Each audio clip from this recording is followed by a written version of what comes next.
Assalamualaikum warahmatullahi wabarakatuh.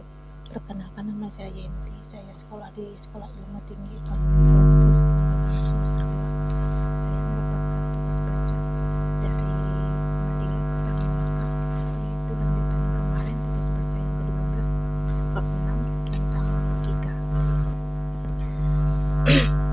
Berikut sudah saya layani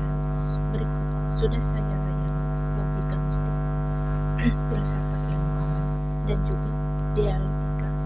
Sekarang dia sampai pada permasalahan terakhir, ialah logika.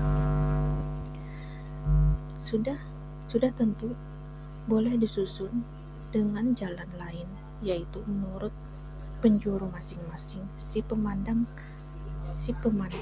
saya sebut ikutan di atas, karena ikutan semacam itu pada sedikit cocok dengan turunan temurunnya menurut tuannya. Semua permasalahan tersebut saya pikir tidak disangkal bahwa logika mistik ialah logika yang beralasan kepercayaan semata-mata, bukan bukti yang dipercayai atau diperlakukan. Itulah ilmu yang satu-satunya di dunia ini. Dari ilmu mistik lahir filsafat, dan filsafat ini pecah menjadi dua. Pada hak satu mendapat ilmu alam yang melayani matematika, ilmu alam dan masyarakat. Pada lain pihak terdapat dialektika dan logika. Sudahlah tentu tidak bisa ditentukan dengan pasti bila ilmu alam berpisah dengan dialektika dan logika. Ilmu alam, dialektika dan logika adalah rapat sekali, belum satu dengan yang lain. Tidak bisa ditentukan dengan batas yang tajam, di mana ketika ilmu masing-masing mesti ditempatkan perbedaan yang mencocokkan mata sudah ditentukan, tetapi masing-masing ada mempunyai bagian yang bersamaan. Tetapi dengan melakukan semua permasalahan tadi ke atas panggung menurut geometrik dan menemukan keadaan satu, memberi kesamaan masing-masing bisa dicapai. Maksud saya, satu, memberi kebulatan dari Madilog.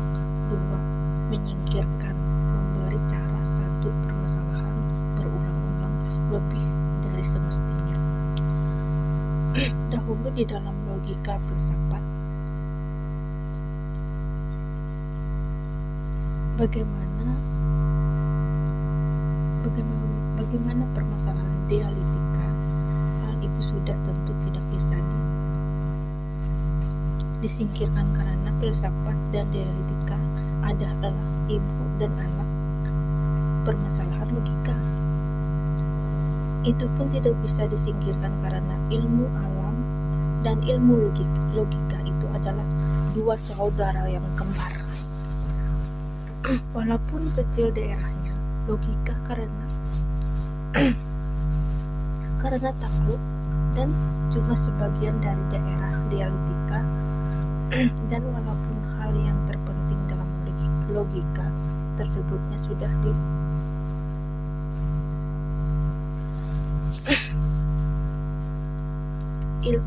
pasalnya ilmu alam dan dialektika sendiri masih banyak sekali sisanya logika, tetapi maksud saya tertentu tidak hendak mengurangi semua sisanya itu.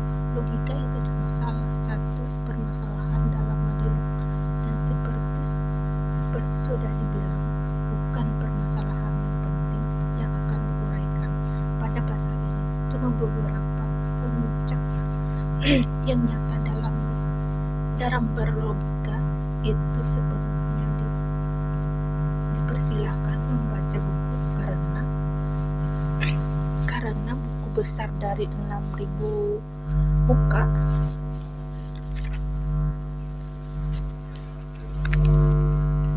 Sekali lagi, dialektika dan logika, walaupun permasalahannya akan dibicarakan ini, termasuk pada pasal lampau, yaitu dialektika, tetapi sengaja saya tahan pena saya sampai sekarang. Permasalahan ini sangat bertentangan dengan logika. Penting sebagai kritik dan logika yang sangat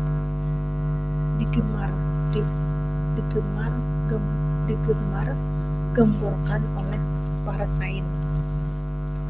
Dengan mengurangi permasalahan dialektika itu, di sini saya harap menyimpan banyak tempo dan tempat. Sebaliknya, menurut dialektika, kalau hubungan dengan tempo berkaitan permasalahan, pertentangan, dan gerakan, maka yaitu bisa tidak A itu pada saat itu digunakan bisa non A dipandang dari satu penjuru kotak. Itu bisa hitam dan putih. Keduanya sesuatu barang itu bisa A dan non A. Keduanya semuanya sudah dikaji. Sekarang saya mau kemukakan dua permasalahan yang penting baik buat dialektika maupun logika. Ialah satu, sifat dan banyak atau bilang. Dua, pembatalan, kebatalan. Lainkan dialektika dengan alasan benda yang nyata, tetapi dalam daerah kecil logika pasti logika tersebut termasuk pada yang telah sudah cuma bentuk berlainan. Sudahlah tentu logika yang bisa memisahkan sesuatu pada kedua permasalahan ini juga berlaku. Main pisah. Satu, sifatnya sesuatu barang itu tidak berhubungan dengan banyaknya bilangan barang itu. Air yang dimasak sampai uapnya 80% buat logika tinggal mempunyai sifat air yang panas 80 derajat. Itu tidak berhubungan dengan air yang sudah menjadi uap. Kalau sudah sampai 80 derajat, logika pada perdulian berhubungannya kenaikan bisa mengubah sifat mengandalkan sifat